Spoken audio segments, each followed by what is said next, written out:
دگل دست پیکرنا نافتومارکرین لهندک دوران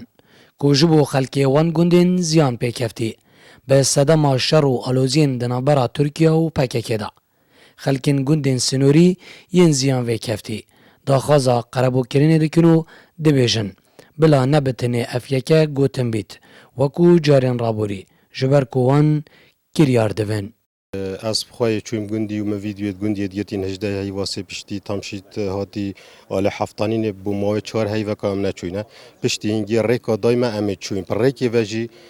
یا آویتی ما حکمته بس هر امید چوین ام چوی گندیم صحکی گندی گند پیوشی و یا همی منا دیکومنت کری گند همی درگاه گندی همی آشکانی تشت پیش کرین تشت بریه نویاجی آویتی پاندراور کری و مثلا قربوی جی بار که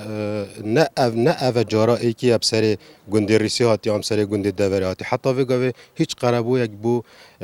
گندی ریسی و گندی دور برد ریسی دوره گلیا هیچ قربوی نه هاتا کرنه و باری جی بینی قربو بید کرنه. ودیف قربوی و ایوان قربوی برینو که همی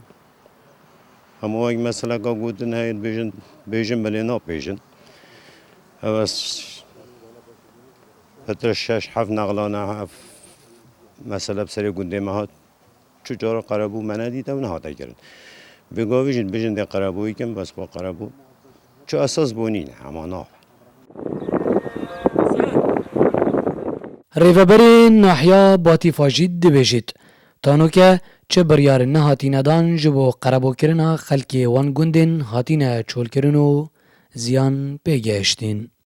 درباره قربوی هیتن نوکه چه فرمی بما نهاته که هم قربو خلکی بید کنه یا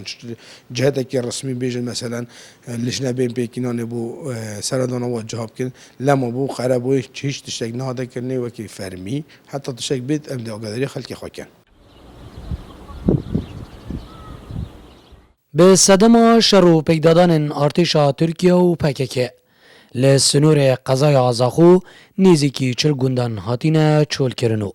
ضرر و زیان انزور بر به مال و رز و باغنوان کفتینو خلکینوان دا خوازا قربو کرنه دکن لی نبتنی نافتو مار کرن بید بلکو ببیت کریار زیروانگولی با دینان